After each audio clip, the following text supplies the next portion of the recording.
Welcome to another WordPress training video by webed.me.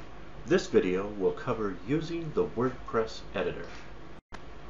We're going to begin this video already in the edit mode.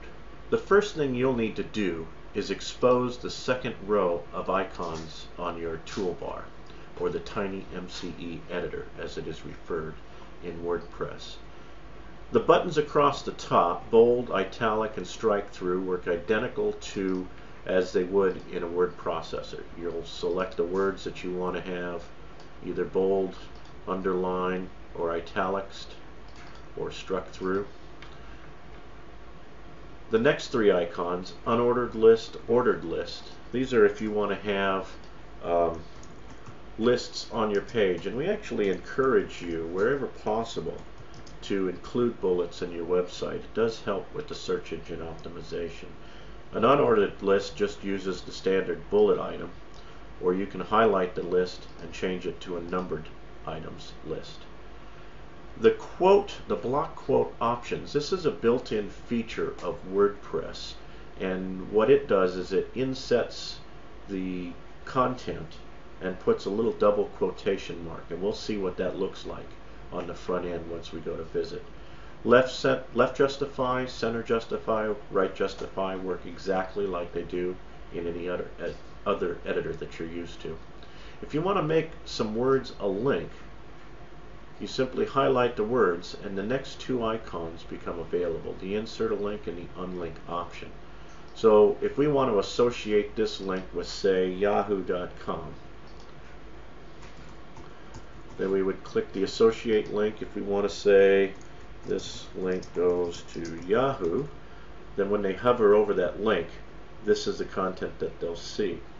Since I'm going to send them to a site other than my own, I'm going to open up this link in a new window or tab.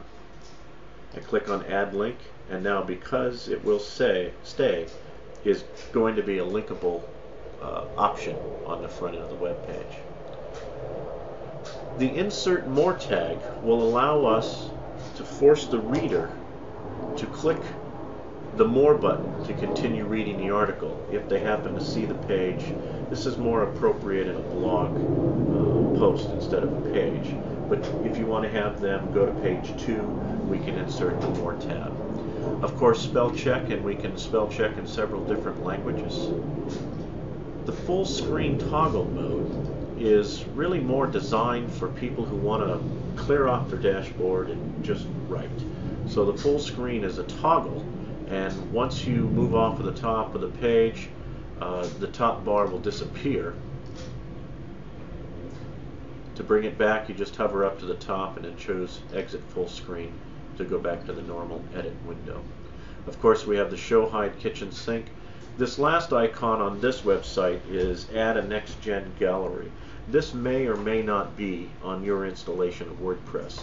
It depends on whether we included advanced photo galleries or picture galleries for your website.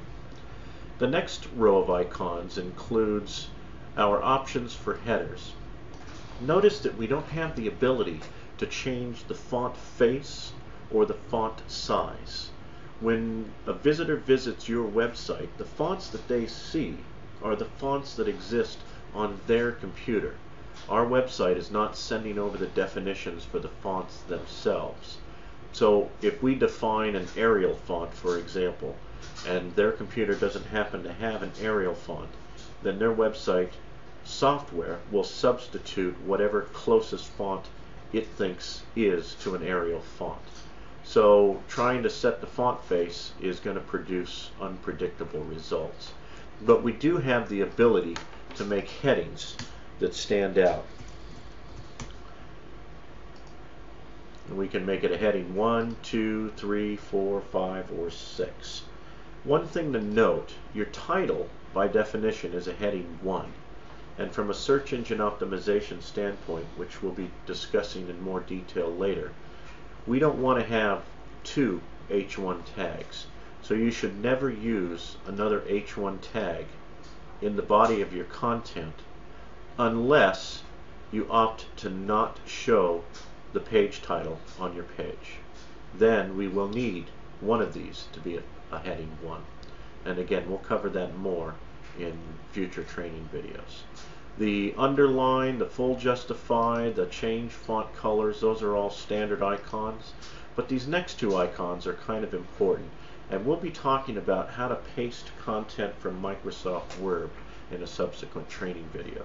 But in short, Microsoft tries to use a bunch of HTML programming, so sometimes if you paste directly, you'll get unpredictable results and make your editor window quite a mess. The next button over is the Remove Formatting button. Let's say we've got About as bold, and we don't want to switch into the HTML code to remove the bold. We can double click About, click Remove Formatting, and the formatting will disappear. We can also use that button when we're dealing with imports that have code that come along with it. More will be talked about later. The Insert a Custom Character, so if you need a trademark symbol or a reserved symbol or a copyright symbol, those are available from this icon. And then we have Indent and Outdent. You can't outdent unless it's been indented. And then last but not least, Undo, Redo, and a help window to cover everything that I just talked about. And that is the WordPress editor.